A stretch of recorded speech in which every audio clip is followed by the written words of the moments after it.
नमस्कार। प्रारब्ध के सभी दर्शकों को हमारा शाम का नमस्कार। आज हमारे साथ हैं पुष्कर अवस्थी जी। नमस्कार। और आज की हमारी चर्चा का जो विषय है वो बड़ा कंटेम्प्रेरी है। भारत सरकार ने नेताजी सुभाष चंद्र बोस की प्रतिमा उस जगह लगाने का निर्णय लिया है और हो सकता है 1-2 दिन में वो हमें देखने को भी मिले। इनॉग्रेशन होना है लग तो हुई एग्जैक्टली उस जगह पे जहाँ पे किंग जॉर्ज की प्रतिमा 1963 या 65 तक लगी थी और सालों तक वो लगी रही, किसी ने हटाया नहीं। गुलामी का बहुत बड़ा प्रतीक था। फिर कुछ कारणों से वहाँ से हटाया गया और 1965 के बाद आज तक वो छतरी या वो जो प्रतिमा का जो कवर था वो खाली रहा और अब जाकर वहाँ पर नेताजी सुभाष चंद्र बोस की उनके आईएनए वाली वर्दी में जो उनकी भावभंगिमा है उसकी मूर्ति वहाँ लग रही है। पुष्कर दा, ये क्या सामान्य घटना है या असामान्य घटना है और इसके निहितार्थ क्या है? ये क्यों किया जा रहा है? संदीप, इसका ये सामान्य घटना तो बिल्कुल नहीं है, ये आवश्यक नहीं है, क्योंकि जो है जो किया जा रहा है वो बड़ा ही सोच समझ के और उसके दूरगामी परिणाम को देखते हुए किया गया है और साथ में ये इसमें कई जो है संकेत भी इसमें छुपे हुए हैं जिसको समझने की ज़रूरत है। जैसा कि तुमने बात शुरू करते हुए कहा कि ये इंडिया गेट में वहाँ पे लग रही है जहाँ पर 65 तक जो है किंग जॉर्ज की मूर्ति थी और उसके बाद उसको हटाया गया। उसके बाद वहाँ कैनोपी खाली रही और वहाँ पर किसी को कुछ वहाँ पर उस स्थान विशेष पे किसी की मूर्ति नहीं लगी। आज जब जहाँ पर कुछ संकेत ऐसे हो सकते हैं कि जहाँ पर किंग जॉर्ज जो कि स्वतंत्रता से पहले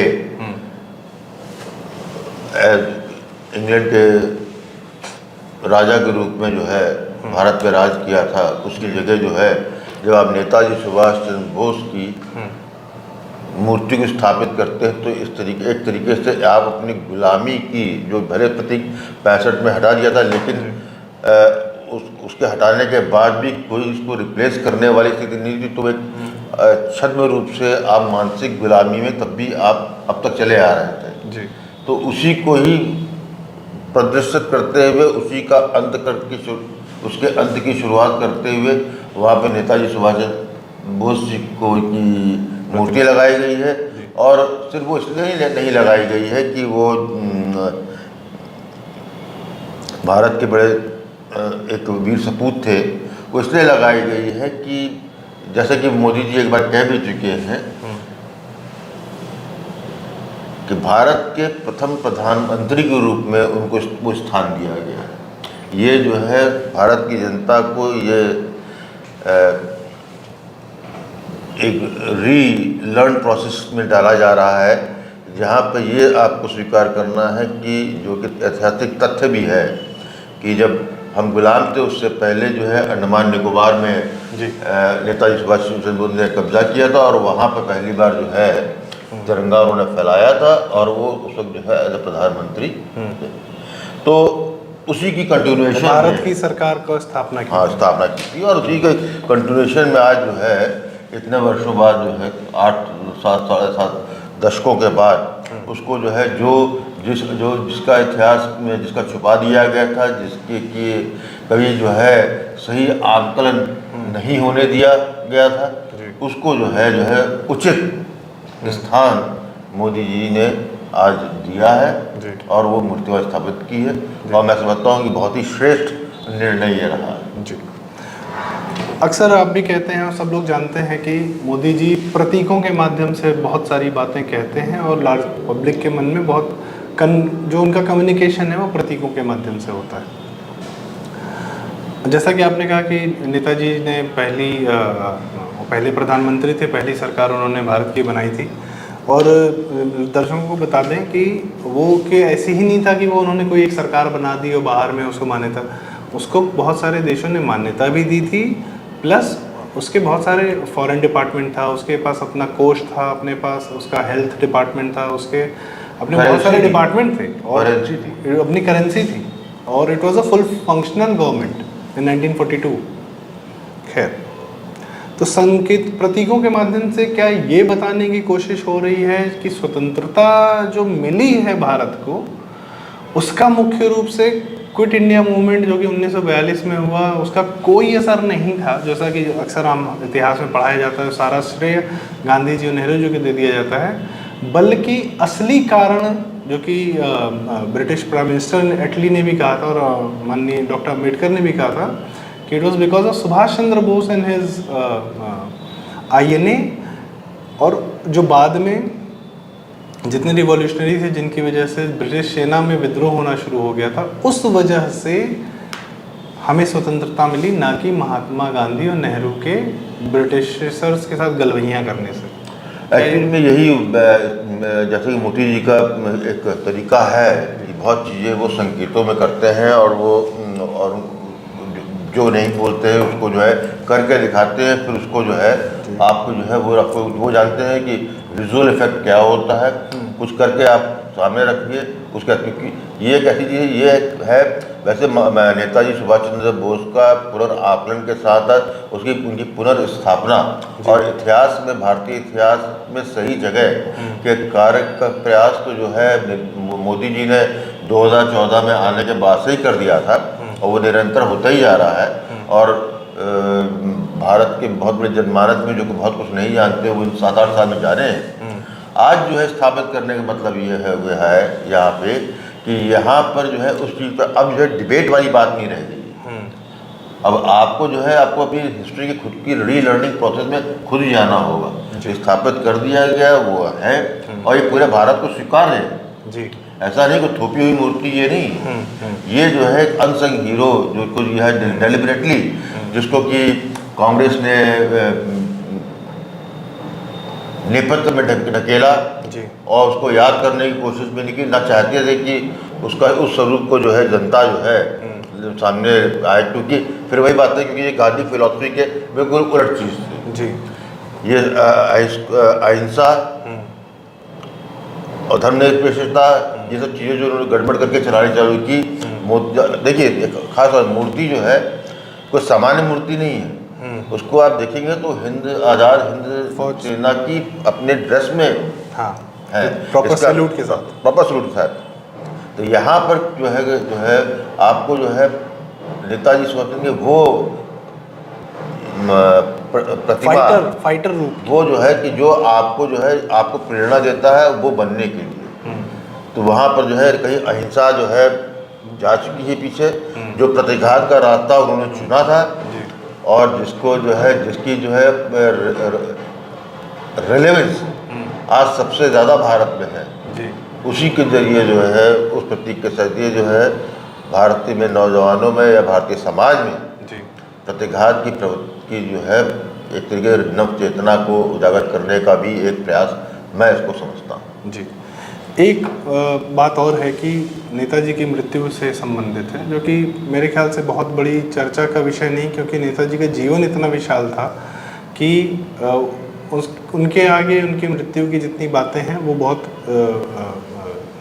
छोटी पड़ जाती हैं। पर चूँकि एक भ्रम फैलाया गया कि उनकी मृत्यु एक हादसे में हो गई और उसके बाद में कोई सत्यता नहीं, और आज की डेट में उनका परिवार इस मौके पर जो है एक नया राग लेकर आ जा रहा है कि जापान में किसी मंदिर में अस्थियां रखी हैं उसको लेके आने के लिए, जबकि उन अस्थियों पे भी डाउट है कि वो नेताजी की हैं कि नहीं है, और एक अलग अलग थ्योरीज चलती हैं। इसीलिए उसका एक्चुअली DNA भी कभी नहीं कराया गया जी, इसी डर से, क्योंकि ये मालूम था सबको जो है जिसको इस तथ्य को छुपाया गया, जिस प्रभाव पहले से मालूम था जो सबको पता है। इसीलिए जो है अटल बिहारी वाजपेयी जी भी जब गए थे तो उस वक्त जो है उन्होंने रेजिस्ट किया इस चीज़ को, उसको लाने के लिए। वो जानते थे कि ये वो है नहीं जी, तो फिर जो है उस लाने का मतलब नहीं है। तो वो मेरे ख्याल से वो एक ऐसी बहस है जिसमें नहीं पढ़ना चाहिए जी, जी। वो जो जहाँ जिसके नाम पे पढ़ा रहे वो, क्योंकि कुछ इतिहास कुछ व्यक्तित्व सामने ऐसे रखता है जिनका जीवन ही पूरा एक जो है रहस्य के आवरण में रहता है जी। उस पर जो है मीमांसा चलती रहती है, उसके सत्य का पूर्ण सत्य का बोध जो है विभिन्न आयामों से लोगों को अलग अलग रूप में होता है, लेकिन संपूर्ण सत्य क्या था वो एक ऐसी कहना चाहिए रहस्य रह गया है कि बस इतना रहस्य हो गया है कि ये लगभग स्थापित सत्य है। जी कई किताबें आ चुकी हैं, कई डॉक्यूमेंट्री एविडेंसेस आ चुके हैं, हर चीज़ हो चुकी है। और जिस तरीके से नेहरू के नेहरू जी के प्रधानमंत्रित्व में और उसके बाद की कांग्रेस की सरकारों ने, अन्य सरकारों ने जी इस बात पे उलझना नहीं चाहा और न जानने का प्रयास किया, या बहुत तत्पर इस बात पर रहे कि ये फुल एंड फुल्ली जो है सर्टिफिकेट हो जाए कि नेताजी सुभाष चंद्र की मृत्यु हो गई। उससे ये क्लियर है आज स्थापित हो चुका 2022 तक आते आते कि कम से कम उनकी मृत्यु जो है हवाई दुर्घटना में नहीं हुई थी। वो सोवियत रूस तक गए थे। उसके बाद जो है क्या हुआ, 56 में रशियन सोवियत जनरल था, उसका भी एक आ रहा है। तो इधर उधर से लोगों के आते रहे, कहना चाहिए गॉसिप्स के रूप में आता रहे, किसी ने जो है बयान भी दिया। तो अंत में यही समझ में आता है जो कि सोवियत रूस में जो है उनको जो है नहीं, अंततः उनकी फिर चर्चा गुमनामी बाबा के रूप में होती है। पर वही बात है कि वो 47 के बाद क्या हुआ वो मायने नहीं रखता। 47 से पहले उनका जीवन क्या था और उनका क्या योगदान था, उस चीज़ को ज़्यादा अच्छे से समझने की ज़रूरत है, ना कि उन चर्चाओं में जाने की जो कि बिल्कुल ही निरर्थक हैं, जिसका परिणाम पे असर नहीं पड़ना, जिसका परिणाम पे असर नहीं पड़ना। सही। तो कोई औचित्य नहीं है कि वो सोवियत रूस की जेल में के बाद उनका क्या हुआ। स्वाभाविक मृत्यु हुई कि मार दिए गए या फिर भारत आए। तो ये गुमनामी बाबा का भी एक एपिसोड है, कई चीज़ें उसमें हैं, लेकिन मैं उसमें क्योंकि विषय दूसरा है इसलिए उसमें ना जाते हुए कहूँगा मुख्यतः आपको जो है सब जानना है कि सुभाष चंद्र बोस जो है एक विलक्षण व्यक्तित्व थे। और गांधी जी के बाद जो 3 समकक्ष थे, नेहरू, पटेल और बोस, ये 3 का था, जिसमें कि नेहरू जी और इनमें बोस का कद सबसे बड़ा था। बोस का कद सबसे बड़ा था। नहीं, सब पटेल सबसे बड़े थे। पटेल सबसे बड़े थे और सबसे छोटे जो है बोस थे। नहीं, उम्र के अनुसार नहीं, कद और विचारों और सोच का बात, सबके अपने एक भारत को लेकर एक विचार थे और किस तरीके से स्वतंत्रता पानी है उस पर। और अंततः परिणाम किसने दिया? अंततः परिणाम जो है सुभाष चंद्र बोस की INA और निसंदेह इसमें कोई आया। और बस अंततः ये हुआ, नैरेटिव पिछले 70 सालों का कुछ और ही बताया गया हमें, जो कि पूर्ण रूप से एक झूठ पर है। बिल्कुल झूठ का था, जो तथ्यात्मक नहीं था, जो असत्य था। और जो क्योंकि 1942 का क्विट इंडिया मूवमेंट एक बुरी तरीके से असफल आंदोलन था, 7 दिन के अंदर फ्लॉप हो गया था। तो ये उनको औचित्य समझ में बिल्कुल नहीं आता कि जो आंदोलन 42 में जो है हो गया उसका परिणाम बेसिकली इसके और कारण थे। 45 में द्वितीय विश्व युद्ध समाप्त हो चुका था।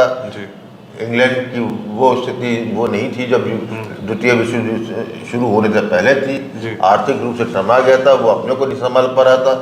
वो उसका रिबिल्डिंग ऑफ इंग्लैंड जो है वो भी अमेरिका के हाथ में था और अमेरिका की शर्त थी कि सेकेंड वर्ल्ड वॉर के बाद जो है वो, क्योंकि बाय प्रिंसिपल ट्रूमैन जो थे वो उपनिवेशवाद के खिलाफ थे, विरुद्ध थे। तो एक वो था। दूसरा ये था कि जो है बहुत मुट्ठी भर लोगों के, अंग्रेज़ों के दम पर शासन होता था, भारतीयों के सहारे ही होता था। और जब एक बार जो है नेवल एक तो INA से बाहर के अंडमान साइकोलॉजिकल उनको था कि अंडमान तक वो पहुंच गए थे। बाद में बर्मा में जो है कई टेक्निकल ब्लंडर्स हुए, या फिर रैग टैग आर्मी थी, वो कोई प्रोफेशनल आर्मी जो थी नहीं। वहाँ से हारने के बाद जो है दोबारा रीग्रुप हो सकते थे, लेकिन जिस तरीके से बॉम्बे में जो है नेवी 1946 का जो है वो विद्रोह हुआ, वो उनके कान खड़े हो गए कि उनको ये समझ में आ गया कि जो है यदि आर्म फोर्सेस के द्वारा ही उनका भारत को कंट्रोल किए हुआ था, और यदि जो है उसी फाइल एंड रैंक में यदि हो जाता है और वो एक उससे स्टार्ट हुआ था और बढ़ता चला गया, तो उन्होंने समझ लिया था क्योंकि उनकी सेफ्टी गारंटी थी। The assets of British and Britishers themself, कि यदि वो रिट्रीट करेंगे या वापस जाएंगे तो ये भारत के इतिहास में उसके लिए उन्हें नेहरू गांधी नेहरू से बेहतर कोई व्यक्ति नहीं था। ये पहली बार ऐसा हो रहा था कि एक गुलाम से को आज़ाद करके जो है कोई देश जा रहा हो, उसको गाजे बाजे के साथ जो है जहाज़ से विदा किया और एक अंग्रेज़ के जो है खरोच नहीं आई। तो उन्होंने जिस अंग्रेज़ों ने गांधी जी के अहिंसावाद को बढ़ावा देकर उनको सन 37 या 39 में महात्मा का टाइटल से संबोधित करना चालू किया, उसमें अपने जो उनके पर्पस थे वो सॉल्व हुए। और इसीलिए जो है उसके तुरंत बाद ही जो है स्वतंत्रता मिलने के बाद ही ना सिर्फ सुभाष चंद्र बोस जी, जबकि उनके जो प्रमुख लोग थे, या तो उनको बाय आउट कर लिया गया या उनको जो कॉम्प्रोमाइज़ कराए हुए वो नई वर्ल्ड परिस्थितियों में, या जो बाकी जो थे उनके साथ में उनका फिर तो इतिहास से नाम ही गायब हो गया जी। यहाँ पे एक चीज़ मैं और बड़ा इंटरेस्टिंग बता दूँ, जब मैं कहता हूँ कि भारत के प्रथम प्रधानमंत्री, तो एक अब तो डॉक्यूमेंट्स में सब सामने आ गए, जिसमें पहले लोगों को शक था कि इनफैक्ट जो है नेहरू ने 46 में ही जो है as a interim prime minister की जो शपथ ली थी वो क्वीन से शपथ किंग ली थी, और उसके अंदर जो है डोमेन स्टेट ऑफ इंडिया का डोमेन था, और वो बात निरंतर रहा जब तक कि भारत का संविधान नहीं आया। तो देखा जाए स्वतंत्र भारत के प्रधानमंत्री तो ऐतिहासिक और तथ्यात्मक रूप से हमारे नेताजी सुभाष चंद्र बोस जी थे। तो इसलिए जो है आज उनकी मूर्ति को वहाँ लगाकर जिस तरीके से उनको जो है सही मायने में, सही अर्थों में भारत की जनता की तरफ से श्रद्धांजलि जो कि जिसका अवसर जो है प्रधानमंत्री नरेंद्र मोदी जी ने हम लोगों को दिलाया है। और अब हर 26 जनवरी को देखने वाला होगा कि कर्तव्य पथ पर जनता जो भी जो 26 जनवरी में हमारी झांकियाँ चलती रहती हैं, वो अंत उनका जो है नेताजी की मूर्ति के सामने होगा। तो आज की इस चर्चा में हम पार्टिसिपेट करने के लिए थैंक यू सो मच। और कृपया हमारा चैनल सब्सक्राइब करिए, वीडियोस पसंद आए तो लाइक करिए, शेयर करिए और इन जानकारियों को ज़्यादा से ज़्यादा लोगों तक पहुँचाइए। बहुत बहुत धन्यवाद। नमस्कार।